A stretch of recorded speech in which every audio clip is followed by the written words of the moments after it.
अवधूत चिंतन श्री गुरुदेव दत्त श्री स्वामी समर्थ. स्वामी भक्तांनो, श्रावण महिना म्हणजे भक्ती, श्रद्धा आणि सेवाभावाने भरलेला पवित्र काळ. आणि याच पवित्र श्रावणात येणारा एक महत्वाचा सण म्हणजे नागपंचमी. पण स्वामी भक्तांनो, तुम्हाला एक गोष्ट माहित आहे का? नागपंचमीच्या दिवशी आपण केलेली एक छोटीशी पूजा, एक साधी सेवा आणि मनापासून केलेली प्रार्थना आपल्या घरातील परंपरेशी आणि श्रद्धेशी जोडलेली आहे. आणि या वर्षी तर एक विशेष योगायोग आहे. नागपंचमीच्या दिवशीच श्रावण सोमवारचा पवित्र दिवस येत आहे. मग अशा वेळी नागपंचमीची पूजा नेमकी कशी करायची? घरच्या घरी नागदेवतेची पूजा करता येते का? नागनागिनी सोबत त्यांच्या पिल्लांची पूजा का केली जाते? नैवेद्य काय दाखवायचा? नागपंचमीच्या दिवशी तवा कढई वापरू नये, केस विंचरू नयेत, अशा प्रथा का आहेत? आणि सर्वात महत्वाचं म्हणजे भावाचा उपवास नेमका कधी धरायचा आणि कधी सोडायचा, या सगळ्या गोष्टी आज आपण अगदी सोप्या भाषेमध्ये समजून घेणार आहोत. स्वामी समर्थ महाराजांच्या चरणी एकच प्रार्थना करून आजच्या विषयाला सुरुवात करूया.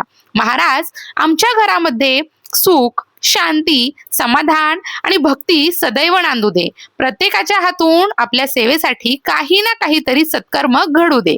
स्वामी भक्तांनो, नागपंचमी हा केवळ एक सण नाही, हा निसर्गातील एका जीवाबद्दल कृतज्ञता व्यक्त करण्याचा दिवस म्हणून देखील पाहिला जातो. भारतीय संस्कृतीची सर्वात सुंदर गोष्ट म्हणजे ती आपल्याला केवळ देवाची पूजा करायला शिकवत नाही, तर निसर्गातील प्रत्येक जीवामध्ये ईश्वराचा अंश पाहायला शिकवते. पावसाळ्याच्या दिवसांमध्ये शेतामध्ये, बांधावर किंवा घरांच्या आसपास साप दिसण्याचे प्रमाण वाढते. त्यांच्या नैसर्गिक अधिवासामध्ये पाणी शिरल्यामुळे ते अनेकदा सुरक्षित जागेच्या शोधात बाहेर पडतात. शेतकऱ्यांसाठी देखील सापांचे एक महत्वाचे स्थान आहे. उंदीर आणि घुशींसारख्या पिकांचे नुकसान करणाऱ्या प्राण्यांची संख्या नियंत्रणात ठेवण्यासाठी सापांची भूमिका असते. म्हणूनच नागपंचमीच्या माध्यमातून निसर्गातील या जीवाला त्रास नको आणि त्याच्याकडून देखील आपल्याला त्रास नको, अशी कृतज्ञतेची भावना व्यक्त केली जाते. आता पाहूया घरच्या घरी नागपंचमीची पूजा कशी करायची. स्वामी भक्तांनो, प्रत्येक गावात, प्रत्येक कुटुंबात आणि प्रत्येक समाजात पूजा करण्याची पद्धत ही थोडी वेगळी असू शकते. म्हणून इथे एक गोष्ट आवर्जून लक्षात ठेवा. तुमच्या घराण्यात जी पारंपरिक पद्धत चालत आली आहे तिचा आदर करा. काही ठिकाणी वारुळाजवळ जाऊन नागदेवतेची पूजा केली जाते. काही ठिकाणी नागाचे चित्र लावले जाते. काही जण नागदेवतेची छोटी मूर्ती आणून पूजा करतात. आणि जर यापैकी काहीही शक्य नसेल तर घरामध्ये स्वच्छ जागी नाग, नागिन आणि त्यांच्या 2 पिल्लांचे प्रतिकात्मक चित्र किंवा तांदळाने केलेली साधी मांडणी करूनही पूजा करण्याची प्रथा काही ठिकाणी आहे. यासाठी मोठा थाटमाट करण्याची गरज नाही. सर्वप्रथम पूजा करण्याची जागा स्वच्छ करून घ्या. नागदेवतेच्या चित्राला किंवा मूर्तीला हळद, कुंकू आणि अक्षदा अर्पण करा. घरामध्ये उपलब्ध असलेली फुले श्रद्धेने वाहा. त्यानंतर धूप, दीप लावून मन शांत करा. आणि या पूजेच्या वेळी एक मंत्र श्रद्धेने म्हणता येतो. ओम अनंतादी नागभ्यो नमः. हा मंत्र शक्य तितक्या श्रद्धेने म्हणावा. ज्यांना हा मंत्र म्हणणं कठीण वाटतं त्यांनी अगदी मनापासून ओम नमः शिवाय या मंत्राचा जप करावा. कारण देवापर्यंत पोहोचण्यासाठी शब्दांपेक्षा भावना आणि श्रद्धा महत्वाची असते. आता येतो महत्वाचा भाग म्हणजे नैवेद्य. नागपंचमीच्या दिवशी काही ठिकाणी लाह्या आणि फुटाणे यांचा नैवेद्य दाखवला जातो. त्यासोबत दुधाचा नैवेद्य दाखवण्याची देखील प्रथा आहे. मात्र स्वामी भक्तांनो, एक महत्वाची गोष्ट सांगणं आवश्यक आहे. प्रत्यक्ष सापाला दूध पाजणं टाळावं. सापांसाठी दूध हे नैसर्गिक आहार नाही आणि त्यांच्या आरोग्यासाठी ते योग्य नसतं. आपण दूध देवतेच्या प्रतीकाला नैवेद्य म्हणून अर्पण करू शकतो आणि निसर्गातील सापांना त्यांच्या नैसर्गिक अधिवासात सुरक्षित राहू देणं हीच खरी कृतज्ञता आहे. आता काही ठिकाणी नागनरसोबा यांचं चित्र लावण्याची प्रथा असते. काही घरांमध्ये नागपंचमीला तर काही ठिकाणी श्रावणातील विशिष्ट दिवशी हे चित्र लावलं जातं. या पूजेमध्ये आघाड्याच्या पानांसोबत दुर्वांची माळ करण्याची देखील काही भागांमध्ये परंपरा आहे. 3 दुर्वा आणि 1 आघाड्याचं पान घेऊन छोट्या गाठी बांधून 5 किंवा 7 गाठींची माळ केली जाते आणि ती श्रद्धेने अर्पण केली जाते. ही पद्धत तुमच्या घरात असेल तर तुम्ही ती पाळू शकता. आता एक अतिशय महत्वाची गोष्ट, नागपंचमीचे नियम. पूर्वीच्या काळी नागपंचमीच्या आदल्या दिवशी तवा आणि कढई बाजूला ठेवण्याची प्रथा अनेक घरांमध्ये होती. काही ठिकाणी दिवसभर तवा वापरला जात नसे, तर काही ठिकाणी फक्त पूजा होईपर्यंत ही पद्धत पाळली जाई.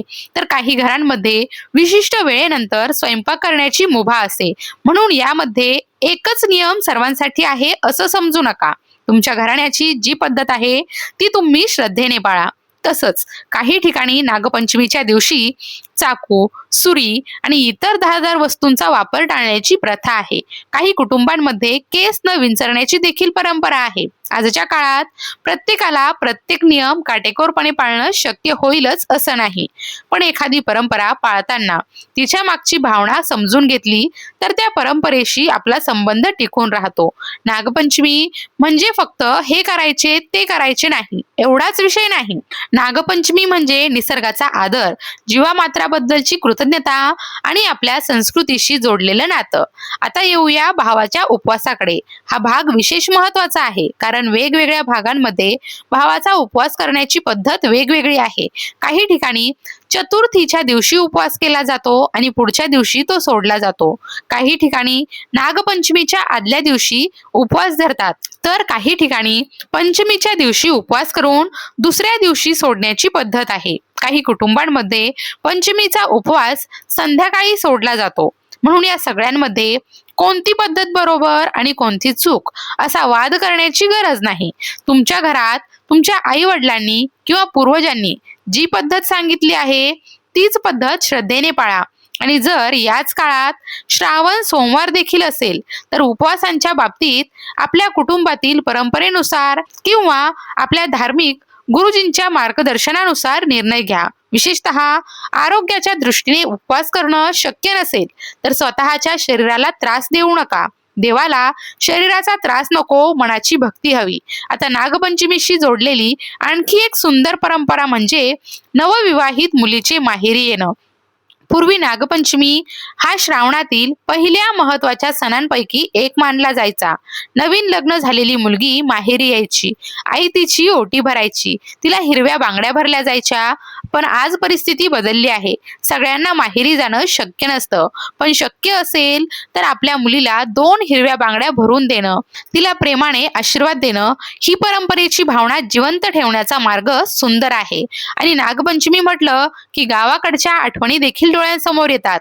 लिंबाच्या झाडाखाली बांधलेला झोका, मैत्रिणींचा हसण्याचा आवाज, हिरव्या बांगड्यांचा खणखणाट आणि संसाराच्या धावपळीतून मिळालेला थोडासा निवांत क्षण. ही परंपरा केवळ मनोरंजन नव्हती, ती महिलांना एकत्र आणणारी, आनंद देणारी आणि सणाला उत्साह देणारी एक सुंदर सामाजिक परंपरा होती. आज शहरांमध्ये हे सगळं कमी झालं असेल, पण आपण आपल्या मुलांना या गोष्टी सांगू शकतो, कारण आपण आपल्या संस्कृतीची माहिती पुढच्या पिढीला दिली तरच ती संस्कृती पुढे जाईल. आता शेवटी एक अतिशय महत्वाची गोष्ट, नागपंचमीच्या पूजेनंतर केलेली मांडणी साधारणपणे पुढील दिवशी विसर्जित किंवा बाजूला केली जाते. अशी काही ठिकाणी परंपरा आहे. तांदळाने केलेली मांडणी असेल तर ते तांदूळ पक्षी किंवा इतर जीवांना अन्न म्हणून देता येतात. आणि जर नागनरसोबाचे चित्र लावले असेल तर तुमच्या घरातील परंपरेनुसार ते पुढे ठेवले जाते. स्वामी भक्तांनो, नागपंचमी आपल्याला एक खूप सुंदर संदेश देते. ज्या जीवाला आपण घाबरतो त्याच्यामध्ये देखील निसर्गाने एक भूमिका दिलेली आहे. म्हणून भीतीऐवजी विवेक ठेवा. नाग दिसला तर त्याला मारण्याऐवजी सुरक्षित अंतर ठेवा आणि शक्य असल्यास प्रशिक्षित सर्पमित्रांची मदत घ्या. हीच खरी जीवदया, हीच खरी निसर्ग सेवा आणि हीच आपल्या संस्कृतीची शिकवण आहे. नागदेवतेची पूजा करताना आपल्या मनात एकच भावना असू द्या, हे नागदेवा, तुमचा आणि आमचा सहजीवनाचा मार्ग सुखाचा असू दे. आमच्या शेतांचे, घरांचे आणि कुटुंबाचे रक्षण होऊ दे. आमच्याकडून कोणत्याही जीवाला जाणून बुजून त्रास होऊ नये. आणि त्यानंतर मनापासून श्री स्वामी समर्थ महाराजांच्या चरणी नतमस्तक व्हा. कारण श्रद्धा मोठी करण्यासाठी मोठमोठ्या गोष्टींची गरज नसते.